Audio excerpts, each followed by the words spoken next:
اللہ تبارک و تعالیٰ نے انسان کو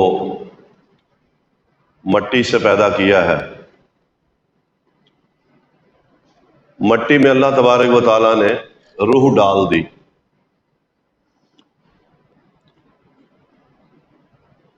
جسم اور روح پلس اللہ تعالیٰ نے اسے عقل بھی عطا فرما دی۔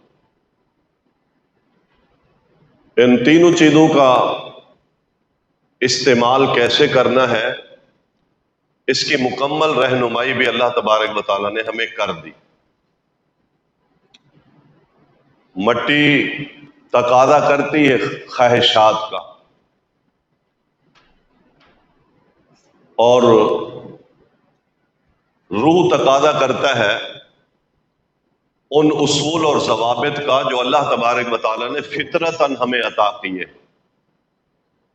اللہ تعالیٰ نے جس بات پر ہمیں پیدا کیا ہے وہ فطرت ہے، روح اس کا تقاضا کرتی ہے، اور عقل اللہ تبارک و تعالیٰ نے فیصلہ کرنے کے لیے عطا فرمائی ہے۔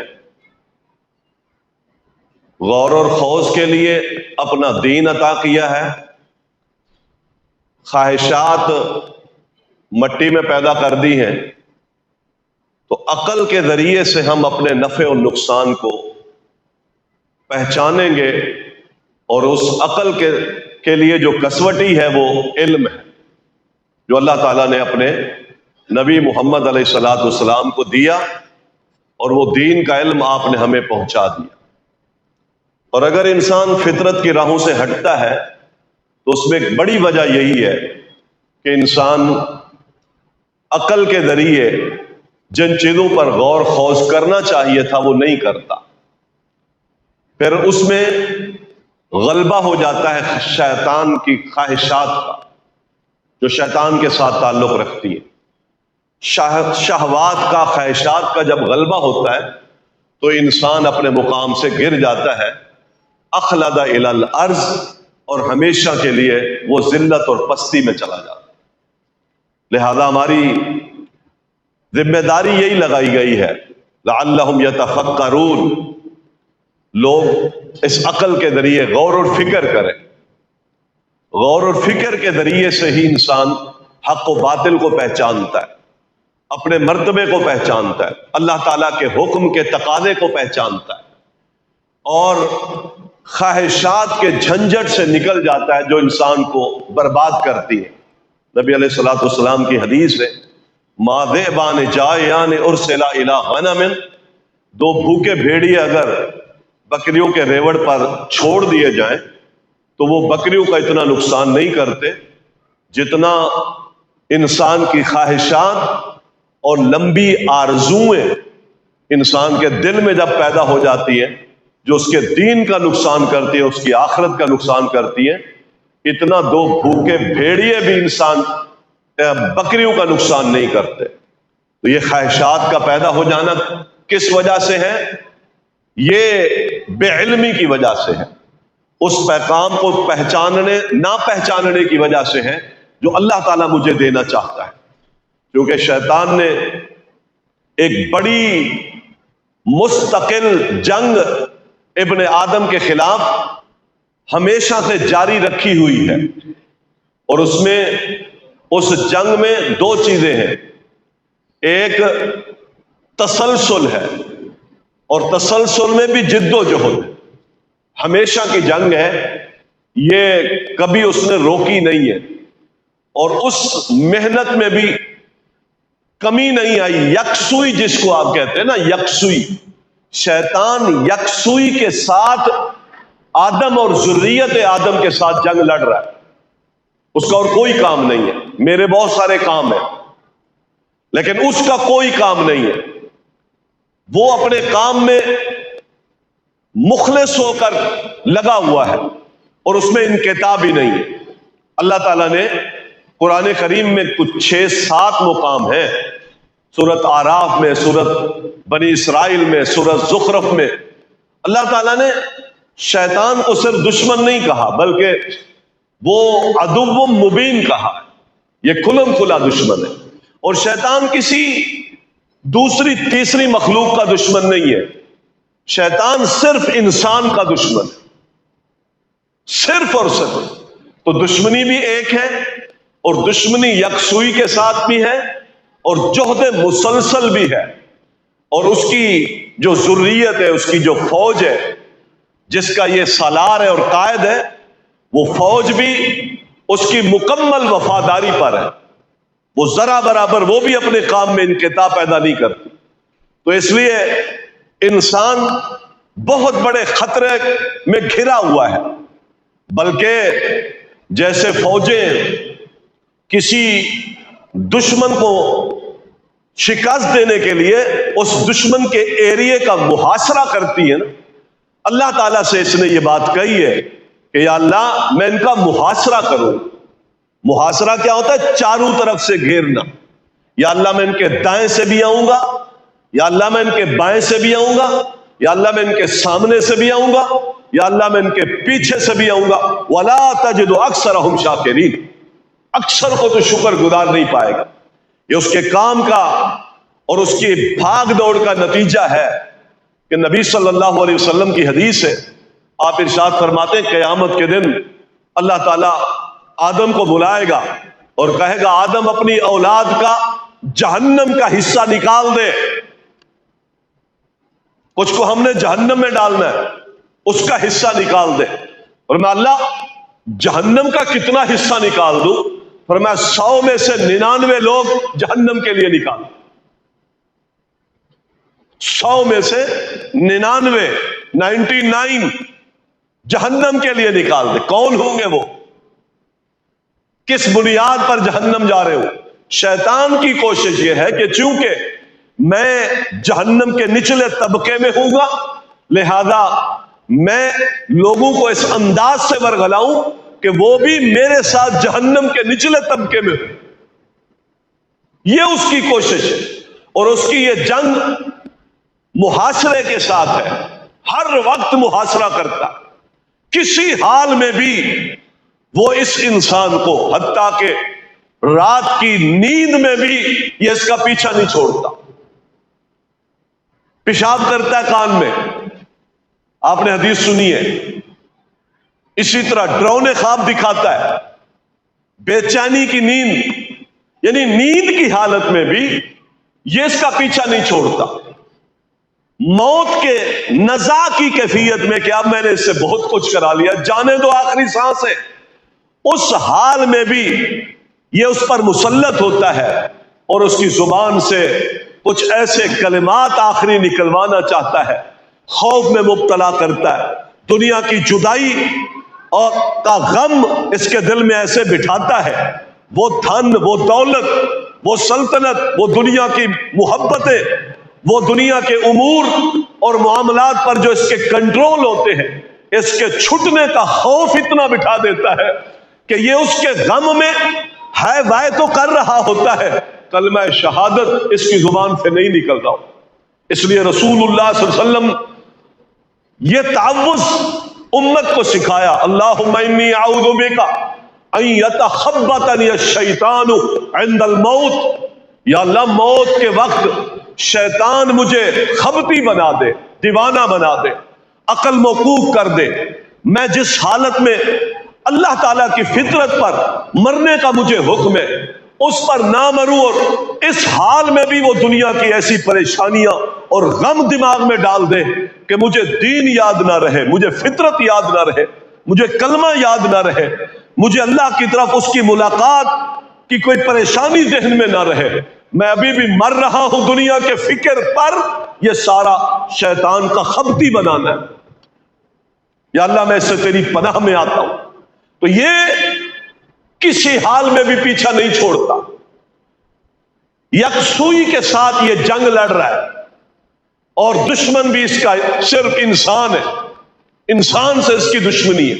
ذریت بھی اس کی بہت ہے، لشکر بھی اس کے بہت ہے، پیدل لشکر بھی ہے، سوار لشکر بھی ہے، اور اس کو بڑا لمبا تجربہ بھی ہے کہ اس کو کس حال میں گھیرنا ہے، عابد کو کیسے گھیرنا ہے، عالم کو کیسے گھیرنا ہے، مالدار کو کیسے گھیرنا ہے، دو بھائیوں کے درمیان کیسے اختلاف کرنے، دو مسلمانوں کے درمیان میں نے کیا کیا فتنے فساد کرنے، یہ سارے اس کو تجربے بھی ہیں۔ اللہ تعالیٰ سے بد گمان کیسے کرنا ہے، اتنے خطرناک ماحول ہے اس کے، یکسوئی کی جنگ لڑ رہا ہے کسی حال میں۔ راتوں کو عجیب عجیب یہ ڈراؤنے خواب دکھاتا ہے، اسی طرح عام حالات میں بھی مایوسیاں پیدا کرتا ہے، اور کچھ بھی نہ کرے مایوسیاں پیدا کر، چونکہ یہ جانتا ہے کہ کون کس حالت میں بدکے گا اور پھسلے گا۔ عالم سے اب بدکاری تو نہیں کرائے گا، لیکن اس کو وسواس، بے پناہ وسواس ہے، اگر ان کو بیان کیا جائے تو انسان دنگ رہ جاتا ہے کہ یہ بھی شیطان کی چالیں ہیں جو عالم پر چل رہی ہے۔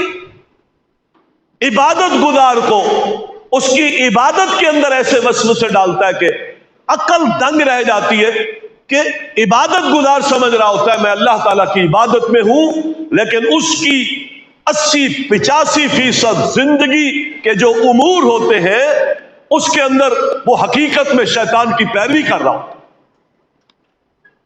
ہمیں اس کی خبر نہیں ہوتی۔ مالدار مال کما رہا ہے، حلال کما رہا ہے، لیکن اس کے امور میں اس نے اس کو ورگلا رکھا ہوتا ہے اور اس کو احساس نہیں ہوتا۔ یہ ہے اس کی یکسوئی۔ تو ایسے حالات میں اس کے مقاعد، اس کی مکاریاں اور اس کے چال بازیاں اور اس کی خطرناک سازشوں سے ہمیں کتاب و سنت کے آئینے میں متنبہ ہونا چاہیے۔ ایک ایک قدم، ایک ایک لمحہ، ایک ایک حرکت ہمیں بڑی سمجھ بوجھ کے ساتھ وہ اپنے کردار سے ادا کرنی چاہیے۔ یہ بہت خطرناک چھپا دشمن ہے، جبکہ اس کے مقابلے میں انسان کے بہت سارے دنیا میں امور ہیں، بہت سارے معاملات ہیں۔ انسان کی مثلاً وہ یکسوئی کے ساتھ نیند کی حالت میں بھی نہیں چھوڑ رہا، اور میری کیفیت اس کے مقابلے میں کیا ہے؟ میں 60 سال کی زندگی میں 20 سال تو سوتا ہوں،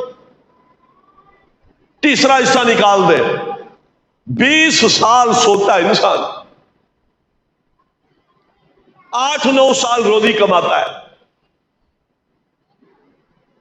8-9 سال روزی کماتا ہے۔ یہ جو چپل پہنتا نا، اس پہ بھی اگر آپ ٹائم کاؤنٹ کریں، وہ 24 گھنٹے ہے نا، دن اور رات میں 24 گھنٹے، 24 گھنٹوں میں ورگلاتا ہے، 24 گھنٹوں میں، ہفتے میں 168 گھنٹہ، اور مہینے میں وہ 540 گھنٹہ ورگلاتا ہے، سال میں 50,480 گھنٹہ ورگلاتا ہے۔ اب اس کے ورگلانے اور اس کی ٹائمنگ انسان کے خلاف استعمال کرنے کی، آپ اس کے وقت کو بھی دیکھیں اور ہم اپنا وقت بھی دیکھیں۔ 20 سال تو ہم سوئے رہے، 8-9 سال روزی کمائی۔ چپل پہننے میں بھی لوگوں نے کہا کہ 60 سال کے عرصے میں اگر چپل کا اس کا ٹائم نکال لے تو وہ بھی کوئی 1-2 دن بنتے۔ کھانا کھانے میں، اپنی ضروریات زندگی میں 6 مہینے نکل گئے۔ یہ جو اپنی انسانی حاجت پوری کرنے میں، سنوارنے میں، بننے میں، قضاء حاجت میں، نہانے میں، دھونے میں، اس ٹائم کو بھی ذرا نکال دے۔ سفر کرنے میں بھی اپنے وقت کو نکال دے۔ ان سارے اوقات میں کہنے کا مقصد یہ کہ میرے کھانے میں، میرے پینے میں، نبی صلی اللہ علیہ وسلم کی حدیث ہے، ان الشیطان یحضر احدکم فی کل شیء، تمہاری زندگی کے ہر حال میں شیطان تمہاری ہر کیفیت میں حاضر ہوتا ہے، ہر کیفیت میں حاضر ہوتا ہے، حتی عند طعامہ، یہاں تک کہ بندہ جب کھانا کھانے لگتا ہے اس کھانے کے دوران بھی وہ حاضر ہوتا ہے۔ زندگی کا کوئی ایک لمحہ نہیں ہے جہاں پر وہ حاضری نہیں دیتا۔ کتنا سنبھلنے کی ضرورت ہے، کتنا چوکنا رہنے کی ضرورت ہے۔ رسول اللہ صلی اللہ علیہ وسلم کی ایک حدیث ہے صحیح مسلم میں، اللہ کے نبی صلی اللہ علیہ وسلم فرماتے ہیں جب بندہ گھر میں داخل ہوتا ہے اور فَاذْكُرُوا اللَّهَ عِنْدَ دُخُولِهِ، گھر میں داخل ہوتے ہی اللہ تعالیٰ کا ذکر کرتا ہے، اللہ کے ذکر کے ساتھ داخل ہوتا ہے، سلام کے ساتھ داخل ہوتا ہے، اللہ تعالیٰ کی یاد کے ساتھ داخل ہوتا ہے، اس دعا کے ساتھ داخل ہوتا ہے جو دعا گھر میں داخل ہونے کی محمد مصطفیٰ صلی اللہ علیہ وسلم نے بیان کی۔ جب داخل ہوتا ہے دعا کے ساتھ، قال الشیطان، شیطان اپنی ذریت سے، اپنے شیطان چیلو سے کہتا ہے لا مبیت لکم، اب اس گھر میں تمہارے لیے کوئی ٹھکانہ نہیں ہے، چلے جاؤ، اس گھر میں رات نہیں گزار سکتے۔ وَإِذَا ذَكَرَ اللَّهُ، اور جب بندہ ذکر کرتا ہے، اللہ کا نام لیتا ہے، عند طعامہ، کھانے کے وقت، یہ رات کے کھانے کے ساتھ اس کا بڑا تعلق ہے۔ ویسے تو ہر کھانے میں تو شیطان اس وقت شیطانوں کو کہہ دیتا ہے لا مبیت لکم ولا عشاء لکم، نہ اس گھر میں تمہارے لیے کھانے کی اب گنجائش ہے، نہ اس گھر کے اندر تمہارے رہنے کی گنجائش ہے۔ اور صحیح مسلم میں آپ صلی اللہ علیہ وسلم یہ فرماتے کہ جب بندہ یہ دعا نہیں پڑھتا، گھر میں داخل ہوتا ہے، دعا نہیں پڑھتا، کھانا کھاتا ہے، اللہ کا نام نہیں لیتا، شیطان اپنے چیلو میں اعلان کرتا ہے کہ تمہارے لیے اس گھر میں ٹھکانہ بھی میسر ہے اور تمہارے اس گھر میں کھانا بھی میسر ہے۔ تمہاری ہر حال میں، اللہ کے نبی صلی اللہ علیہ وسلم فرماتے ہر حال میں تمہارے پاس یہ شیطان حاضر ہوتا ہے اور اس کی حاضری تمہارے امور میں شرکت ہے، اس کی حاضری تمہارے امور میں اللہ تعالی کی حکم کی مخالفت ہے، شریعت کی مخالفت ہے، اس بات پر برانگیختہ کرنا، وہ تمہیں گناہ پر لگاتا ہے۔ دنیا کے اندر جتنے امور بھی ہیں ان امور میں شیطان ساتھ رہتا ہے اور وہ موقع تلاش کرتا ہے کہ اس کو کیسے ورگلانا ہے، اس کو کہاں پر بھٹکانا ہے۔ قرآن کریم نے اس لیے ہمیں متنبہ کیا یا بنی آدم لا یفتننکم الشیطان کما اخرج ابویکم من الجنہ، اے شیطان، یہ شیطان کے بارے تنبیہ کی، اے بنی آدم خیال کرنا یہ تمہیں کسی ایسے فتنے میں مبتلا نہ کر دے جیسے اس نے تمہارے ماں باپ کو دھوکہ دے کر جنت سے نکال دیا تھا۔ ينزع عنہما لباسہما، ان کا لباس ان سے چھنوا دیا تھا۔ اور میں نے آپ کو یہ بات بیان کی تھی، یہ انسان کی امنگوں سے، انسان کی آرزوؤں سے اور انسان کی چاہت سے ریکویسٹ کرتا ہے۔ داخل ہونے کا طریقہ یہ اس کی چاہت سے ریکویسٹ کرتا ہے۔ لہذا اللہ تعالیٰ نے ہمیں مٹی سے پیدا کر کے پلس اس میں روح ڈال دی، پلس اس میں عقل ڈال دی، لہذا اپنی چاہتوں کو، اپنی امنگوں کو متعلق بناؤ، ان کو جوڑو کس چیز کے ساتھ؟ اللہ کے حکم کے ساتھ۔ یا ایھا الذین آمنوا ادخلوا فی السلم کافہ ولا تتبعوا خطوات الشیطان، کافہ، سارے کے سارے، پورا پورا حصہ داخل کرے اسلام کا، زندگی کو، زندگی کے امور کو، کاروبار کو، اولاد کو، سفر کو، حضر کو، لباس کو، شکل صورت کو، کھانے پینے کو، شادی بیاہ کو، ان سارے امور کو اسلام کے دائرے میں داخل کرے، ورنہ باہر دائرے سے بیٹھا ہوا ہے، اچک لے گا، ہر کام میں فتنے میں مبتلا کرے، ایک ایک چیز میں۔ بعض دفعہ ہم نمازی ہیں، بعض دفعہ بہت دیندار ہے۔ نبی صلی اللہ علیہ وسلم نے حجۃ الوداع کے موقع پر خطبہ ارشاد فرمایا تھا الشیطان قد یئس ان یعبدہ المصلون فی جزیرۃ العرب، اس عرب کی سرزمین پر اب شیطان مایوس ہو چکا ہے۔ کیوں؟ اس لیے کہ جب توحید کا علم بلند ہوا، بیت اللہ بتوں سے صاف ہوا، اور پھر وہ 1 لاکھ سے زیادہ کا مجمع توحید کا علم بردار بن کر عرفات کے میدان میں محمد مصطفیٰ صلی اللہ علیہ وسلم کا خطبہ سنا اور آپ نے اس کا پورا خلاصہ وہاں بیان کیا. لوگوں کے اندر راسخ العقیدہ باتیں ساری پختہ ہو گئی. تو اب شیطان اس بات سے مایوس ہونے لگا کہ اب ان کو دوبارہ شرک پر لانا، کفر پر لانا اور بتوں کی پوجا پر لانا اور پھر لات عزا کی پوجا کروانا اب تو بہت مشکل ہو گیا. یہ مانا ہے بہت مشکل ہو گیا. یہ الگ بات ہے کہ قیامت کی نشانیوں میں سے یہ نشانیاں موجود ہیں. نبی علیہ الصلوۃ والسلام نے فرمایا قیامت اس وقت تک قائم نہیں ہوگی جب تک ذل خلصہ کے بت کے سامنے وہاں کی عورتوں کے بدن ہلنے نہ لگ جائیں، یعنی اس بت کا طواف نہ کرنے لگ جائیں. اور یہ ذل خلصہ پہلے یمن کا حصہ تھا، آج یہ سعودی عرب کا حصہ جزوی اعتبار سے. لیکن اس وقت اس کو مایوسی ہوئی، شیطان مایوس ہوتا ہے. ان یعبدہ المصلون، کہ اب یہ موحد، مصلون کا معنی کیا ہے؟ اب یہ موحد اور یہ نمازی اب بت کے سامنے جھکیں گے، ایسا نہیں ہو سکتا.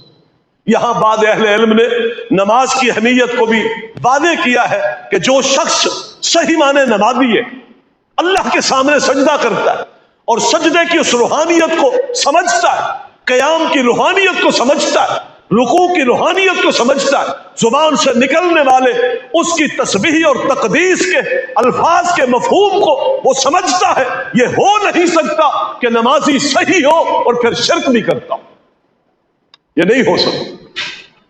آج جو نمازی شرک میں مبتلا ہے اس کی وجہ بھی یہی ہے کہ ہم اس نماز کی روح کو نہیں سمجھ سکے. سجدہ کہتے کس کو ہے، سجدہ سکھاتا کیا ہے، قیام کی عظمت کیا ہے اور کس کے لیے ہوتا ہے اور اس کے پیچھے کیا کیا حکمتیں ہیں، مجھے یہ حکم کیوں دیا گیا ہے. حقیقت میں اس روح کی حقیقت کو ہم سمجھے نہیں. نماز ہم پڑھتے ہیں، شرک بھی ہم کرتے ہیں. لیکن یہاں رسول اللہ صلی اللہ علیہ وسلم نے جو جملے ارشاد فرمایا شیطان اس بات سے مایوس ہو گیا ہے ان یعبدہ المصلون، کہ نمازی اب میری عبادت کرے یا نمازی میری بات مانے یا نمازی شرک کرے یا نمازی لات و عزا کے سامنے جھکے. شیطان مایوس ہو گیا ہے کہ اب میں ان سے کفر نہیں کروا سکتا. یہ اس اسٹیج پر چلے گئے ہیں کفر نہیں کروا سکتا. لیکن ایک چیز اس نے کہا موجود ہے جو اس نمازیوں سے بھی کرواؤں گا، جو اس موحد سے بھی کرواؤں گا، یہ اس دیندار سے بھی کرواؤں گا، یہ اس تہجد گزار سے بھی کرواؤں گا. وَلَكِنَّ التَّحْرِيشَ بَيْنَهُمْ، لیکن میں ان کے درمیان تحریش قائم کروں گا. تحریش کا معنی ہے ابھارنا، برانگیختہ کرنا، فتنہ پھیلانا، دو دلوں کے درمیان نفرت کی آگ کو بھڑکانا. یہ تو میں ان کے اندر کرتا رہوں گا. اس تحریش کے ذریعے سے بھی معاملہ کہاں تک پہنچتا ہے؟ قتل و غارت تک پہنچتا ہے، خون گرانے تک پہنچتا ہے، قطع تعلقی تک پہنچتا ہے، صلہ رحمی کو منقطع تک پہنچتا ہے. اس کے ذریعے سے چونکہ یہ سارے بڑے گناہ ہیں، یہ نمازی ان گناہوں کی وجہ سے جہنم جائے. اس پر مایوس نہیں ہوا. اس تحریش کا کام اس نے خوب کر رکھا ہے. میاں بیوی کے درمیان طلاقوں کے سلسلے دیکھ، چھوٹی چھوٹی باتیں تحریش کا کام ہے. آپس میں میاں بیوی کے معاملات کیا ہے، ایک دوسرے کی ماننی نہیں ہے، کمپرومائز نہیں کرنی، چھوٹی چھوٹی بات پر اختلاف کرنا. میاں اگر دیندار ہے تو بیوی کو بے دین بنانے کی کوشش کرے، بیوی دیندار ہے تو میاں کو ہٹ دھرم کرنے کی کوشش کرے، بے برکتیوں میں فساد میں مبتلا کرنے. یہ تحریش ہے. اس پر مایوس نہیں ہوا. دونوں دیندار ہیں، اس کے باوجود بھی بات بات پر آپس میں اکھڑ پڑتے. یہ شیطان کی وہ تحریش ہے. وہ مایوس نہیں ہوا. کیا ہوا؟ تو پڑھ نمازیں، لیکن تیرے دل میں اس کی بغض ہے، اس کے دل میں اس کا بغض ہے. دو مسلمانوں کے درمیان تحریش آج دیکھ لے. ایک مسجد کے نمازی ہے، ایک سب میں کھڑے ہوتے، ایک ہی جگہ پر کھانا پینا ہے، لیکن نفرتیں دیکھیں، عداوتیں دیکھیں، بغض دیکھیں، ایک دوسرے کی غیبتیں دیکھیں، ایک دوسرے کے غم پریشانی پر دوسرے کے دل میں خوشی کا اظہار دیکھیں. یہ ساری تحریش ہے جو اس نے پیدا کر رکھی ہے. کس کے درمیان؟ وہ مصلی جس نے بت کے سامنے تو نہیں جھکنا، لیکن یہاں شیطان کے پورے پورے جال میں پھنس چکا ہے. یہ اس کی جنگ ہے، اور جنگ کو بھی اس کے حالات کے مطابق وہ لڑتا ہے. رسول اللہ صلی اللہ علیہ وسلم کی حدیث ہے کہ شیطان اور اس کی ذریت اس کی ذمہ داریاں وہ تقسیم کرتا ہے، اور پھر وہ اپنا تخت لگاتا ہے پانی پر اور رپورٹیں لیتا ہے، اور ان رپورٹوں میں جو زیادہ رپورٹیں پیش کی جاتی ہیں وہ کیا ہوتی ہے؟ آپس میں ایک دوسرے کی نچاکیاں ہوتی. میں نے لڑوا دیا، میں نے مروا دیا، میں نے قطع تعلقی کرا دی.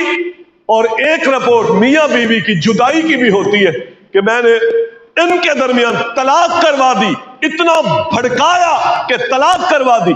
اس کو سینے سے لگاتا ہے، اس کو پتا ہے کہ اب یہی رہ گیا ہے، ان نمازیوں سے مجھے یہ ملنا ہے، ان دینداروں سے مجھے یہ ملنا ہے، اس مواحد سے مجھے یہ ملنا ہے. اس کو سینے سے لگاتا ہے. اور قرآن کریم نے جب یہ نکل رہا تھا اور قسمیں کھا رہا تھا، یا اللہ میں تیرے اس ذریت آدم کو میں بہکاؤں گا، اللہ تعالیٰ نے کہا وَاسْتَفْزِزْ مَنِ اسْتَطَعْتَ مِنْهُمْ بِصَوْتِكَ وَأَجْلِبْ عَلَيْهِمْ بِخَيْلِكَ وَرَجِلِكَ. وَاسْتَفْزِزْ، استفزاز کہتے ہیں کسی کو ہلکا بنا دینا. شاپر ہلکا تھا پڑا ہو، پنکھا چلے گا تو وہ اڑے گا. آدم کی بیٹے کو اور آدم کی بیٹی کو شیطان بہکاتا بعد میں ہے، ہلکا پہلے بناتا ہے. ہلکی چیز ہو گئی تو جلدی اڑنے لگے گی، جلدی پھسلنے لگے گی، جب چاہے جہاں سے چاہے اٹھا کے پھینک دے. پتھر اگر بھاری ہو تو اٹھانا آسان نہیں ہوتا. مومن کو پہلے ہلکا بناتا ہے. ہلکا کیا؟ چھوٹے چھوٹے گناہوں میں، اور پھر وہ گناہ بھی جو انسان کے تصور میں نہیں ہوتے اس میں ان کو لگاتا ہے. گناہ بندے کو ہلکا کر دیتے، بے وقتا کر دیتے، بے حیثیتا کر دیتے. جب انسان بے حیثیت ہو جاتا ہے تو شیطان اٹھا اٹھا کر اس کو پٹکتا ہے. پہلے بے حیثیت کرتا ہے پھر پٹکتا ہے. یہ لفظ استعمال کیا قرآن نے، وَاسْتَفْزِزْ، بہکا. اس کو بہکا یہ لازم معنی کیا ہم نے. لفظی معنی اس کا یہ ہے کہ ان کو ہلکا کر، جتنا کر سکتا ہے. بے صوتی کا، اپنی آواز کے ساتھ. بعد میں آواز سے مراد گانے لیے ہیں، موسیقی لی ہے، بے حیائی کے وہ باتیں لی ہیں، وہ گناہ کے افعال اور اقوال لیے ہیں. غیبتیں کر رہا ہے، جھوٹ بول رہا ہے، ساتھ بیٹھے ہوئے کہہ بھی رہا ہے بھی غیبت. لیکن میں آپ کو بتا رہا ہوں، دیکھیں یہ ہو جائے گا لیکن کرنا پڑتا ہے. یہ ہے اس کی آوازیں.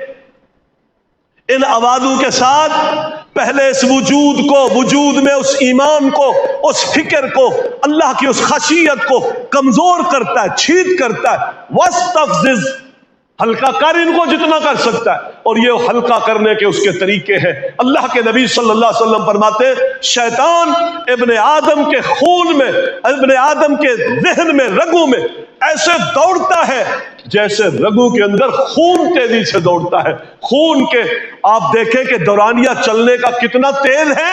فرمایا یہ اس کے دل و دماغ میں اپنے وسواس کے ذریعے اتنا تیزی کے ساتھ حملہ آور ہوتا ہے. اور اس کو پھر بہکاتا کب ہے؟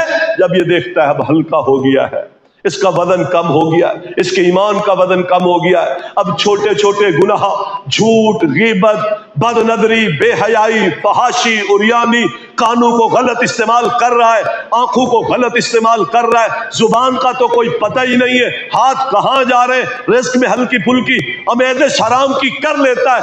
ایمان میں چھید ہو گیا، پھر اس سے بڑے بڑے گناہ کروا. وَاسْتَفْزِزْ وَأَجْلِبْ عَلَيْهِمْ بِخَيْلِكَ وَرَجِلِكَ. اللہ تعالیٰ نے اگر قرآن کا آپ مطالعہ کریں، اللہ کی قسم، جیسے جنگ میں، حالات جنگ میں ایک سالار اس کا بہت بڑا لشکر، پیادہ لشکر، سوار لشکر، ان کے ہاتھوں میں تلواریں، پھر اطاعت گزار لشکر، پھر اس سالار کی عظمت اور شان، پھر اس کے مقابلے میں مڈ بھیڑ، یہ ساری چیزیں شیطان کے حوالے سے قرآن کریم نے بیان کی۔ اس کا قلعہ کیا ہے، اس کی پیادہ فوج کیا ہے، یہ چھپا ہوا ایمبوش لگاتا کیسے ہے، یہ کیسے حملہ آور ہوتا ہے، اس کے لشکر پیادہ بھی ہیں، اس کے لشکر سوار بھی ہیں، گھوڑے سوار بھی اس کے لشکر ہیں، پیدل کے بھی اس کے لشکر ہیں، پھر اس کے پاس آلات حرب کیسے کیسے ہیں، کہاں کہاں سے یہ حملہ آور ہوتا ہے، یہ ساری کیفیتیں اللہ تعالیٰ نے بیان کی، کس کو اپنا لشکر بناتا ہے۔ وَإِنَّ الشَّيَاطِينَ لَيُوحُونَ إِلَىٰ أَوْلِيَائِهِمْ، یہ اپنے شیطانوں کو وحی کر کر کے دلاسے دیتا ہے، بھڑکاتا ہے، آگے لاتا ہے، مڈ بھیڑ کرواتا ہے۔ اللہ تعالیٰ نے کہا وَأَجْلِبْ عَلَيْهِمْ بِصَوْتِكَ وَرَجْلِكَ، دوڑا دے ان پر، جاتے اجازت ہے تجھے، بہکا ان کو، پھسلا ان کو، کر دے ان کو ہلکا۔ وَأَجْلِبْ عَلَيْهِمْ بِصَوْتِكَ، بے خیلی کا، اپنے سوار لشکر بھی ان پر دوڑا دے۔ یہ اہل بلاغہ نے فصاحت و بلاغت کا جو موضوع ہے، کلام کے جو اسلوب کو بیان کرتے، اس نے اس کو ایک جنگ کے ساتھ تعبیر دی ہے۔ اللہ تعالیٰ نے جو الفاظ بیان کیے کہ تو ورغلا، پھر اپنے سوار لشکر ان پر چڑھا دے، پھر اپنے پیدل لشکر ان پر چڑھا دے، اور پھر ان میں کوئی کمی نہ چھوڑ، جا۔ تو یہ ایسے ہی ہے جیسے دو جماعتیں آپس میں لڑ رہی ہوں، اور ادھر سے پیدل بھی ہوں، سوار بھی ہوں، اس کا سالار بھی ہو، اور وہ حملہ آور ہو رہا ہو۔ اللہ تعالیٰ نے شیطان کی سازشوں کو اس اسلوب کے ساتھ بیان کیا ہے کہ مسلمانوں، یہ اپنے لشکروں کے ساتھ، اور ہر طرح کے لشکر جو اسلحہ کیا ہے، مکر و فریب ہے، دجل ہے، خوف ہے، فکر فاقہ ہے، دہشت ہے، یہ سارے طریقوں سے تم پر حملہ آور ہے۔ خیال کرنا، مخلص بندے ہی اس کے حملوں سے بچ سکیں گے، مخلص نہ رہو گے تو اس کے حملوں سے بچ نہیں سکتے۔ وہ بات اخلاص کی، وہ اللہ تعالیٰ نے جو عقل دی تھی نا، اس عقل کے ذریعے علم کو سیکھو، قرآن کو سیکھو، حدیث کو سیکھو، اللہ تعالیٰ کی بات کو سیکھو، اسوہ رسول کو پڑھو۔ دین کا علم جب انسان کو صحیح معنی حاصل ہو جاتا ہے تو شیطان کے بڑے بڑے پروپیگنڈوں سے انسان بچتا ہے۔ اس لیے عقل اللہ تعالیٰ نے دی ہے۔ اس روح اور اس مٹی کے اندر جو جذبات ہیں، اور روح کے اندر جو فطرت سے ہٹنے کی کیفیت ہے، اس کی سیدھائی کے لیے اللہ تعالیٰ نے آپ کو عقل دی ہے، اور عقل کو کس دائرے میں رکھنا ہے؟ قرآن و سنت کے دائرے میں۔ قرآن و سنت کا علم حاصل کرو۔ دین کے نام پر آپ دیکھیں کیا پھیلایا جا رہا ہے، تو اللہ تعالیٰ نے ان کو چھٹی دے رکھی ہے۔ اب ہم اس بات کو دیکھیں، وَأَجْلِبْ عَلَيْهِمْ بِخَيْلِكَ وَرَجْلِكَ وَشَارِكْهُمْ فِي الْأَمْوَالِ وَالْأَوْلَادِ۔ اللہ تعالیٰ کہتے ہیں جا، پیدل لشکر بھی ان پر چڑھا دے، سوار لشکر بھی ان پر چڑھا دے۔ وَأَجْلِبْ عَلَيْهِمْ وَشَارِكْهُمْ فِي الْأَمْوَالِ وَالْأَوْلَادِ، اور اللہ تعالیٰ کہتے ہیں کہ ان کے مالوں میں بھی شرکت کر جا، اور ان کی اولادوں میں بھی شرکت کر جا۔ کبھی ہم نے سوچا مال میں شرکت، ہم یہ سمجھتے شاید غیر اللہ کے نام پر کوئی چیز نہ دے، لیکن یہاں مال غیر اللہ کے نام پر، کفر کی ترقی کے لیے، گناہ کی ترقی کے لیے، گناہ کی ترویج کے لیے جو مال خرچ ہو رہا ہے، سمجھے اس میرے مال میں شیطان شامل ہے۔ وَأَشْرِكْ، اور شامل ہو جا ان کے مالوں میں اور ان کی اولادوں میں۔ شیطان کا مالوں میں شامل ہونا کیا ہے؟ کہ وہ اسراف کرواتا ہے، وہ فضول خرچی کرواتا ہے۔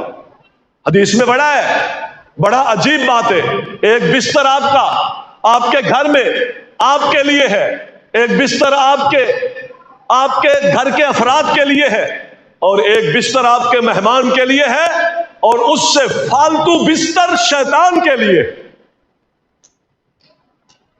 ہم حیران ہوتے کہ فالتو بستر شیطان کے لیے۔ یہاں حقیقت کیا ہے؟ جو اصل حیثیت ہے اس مسئلے کو سمجھے۔ مسئلہ یہ ہے کہ جو چیز بھی میں نے گھر میں ضرورت سے وافر رکھی ہوئی ہے، جو کمرے، جو گاڑیاں، جو آسائشوں کا گھر میں سجا ہوا سامان، جو میری ضرورتوں سے ہٹ کر ہے، میرے گھر میں آنے جانے والے مہمانوں کی ضرورت سے بھی ہٹ کر ہے، یہ فضول ہے۔ اور یہ فضول خرچی کس کی طرف سے ہے؟ شیطان کی طرف سے۔ رسول اللہ صلی اللہ علیہ وسلم نے اس عمل کو اس لیے فرمایا کہ یہ شیطان کا ہے۔ کبھی ہم نے غور کیا کیا کچھ ہے جو پسند آتا ہے، ڈیکوریشن پیس ہے رکھے ہوئے، دل کو پسند آتا ہے، ادھر خیال کیا ڈالتا ہے؟ جب اللہ کے راستے میں دینے کی باری آتی ہے، اس مالدار کے دل میں خیال کا ڈالتا ہے؟ بڑے ورگلانے کے طریقے ان میں سے ایک یہ ہے کہ بھائی یہ تو نے حلال سے کمایا ہے، اتنی محنتیں کیے بھائی، اپنے لیے کیے، اللہ کون سا منع کرتا ہے مال نہ بناؤ؟ یہ خیال ہے، یہ اس کے وسواس ہے جو ہمیں آتے ہیں۔ اللہ کون سا منع کرتا ہے؟ جوڑے نا، بنائے نا، آسائشیں ہیں دنیا میں اللہ نے دی ہے نا، اور جب دینے کی باری آتی ہے تو خیال ڈالتا ہے یہ مچھ ڈنڈے لوگ ہیں، یہ غریب لوگ، یہ بڑے ہی عجیب ہوتے ہیں، منفی ذہن کے ہوتے ہیں، یہ بد محنت ہوتے ہیں، کام کرتے نہیں ہیں، حالات ان کے ایسے ہوتے ہیں، دیکھیں نا میں نے محنت کی، میں کہاں پہنچ گیا۔ یہ ان کو دے گا؟ یہ تو کاہل لوگ ہیں، سست لوگ ہیں، بیکار لوگ ہیں۔ اور کبھی کوئی دیندار مالدار ہو تو پھر وہ کہے یہ تو بے نمازی ہے، یہ تو بے دین ہے، بھوکا مرتا ہے تو مرنے دو بھائی، بے نمازیوں کی تعاون ہم نہیں کر سکتے۔ یہ حقیقت میں وہ خیالات ہوتے ہیں جو اپنے وسواس کے ساتھ اس مالدار کے ذہن میں ڈال کے وہ اس بھلائی، صدقات و خیرات کی راہوں سے اس کو روک رہا۔ کئی ایک چیزیں بڑی باریک چالیں ہیں، انشاءاللہ ان کو بیان کریں گے تاکہ اللہ تعالیٰ اس شیطان کے فتنوں سے اور اس کے حملوں سے ہم سب کو محفوظ فرمائے، اور ہم اپنے ایمان کی حفاظت اس کی رحمت اور اس کے فضل کے ساتھ کر سکیں۔ اقول قولی ھذا استغفر اللہ لی ولکم ولسائر المسلمین۔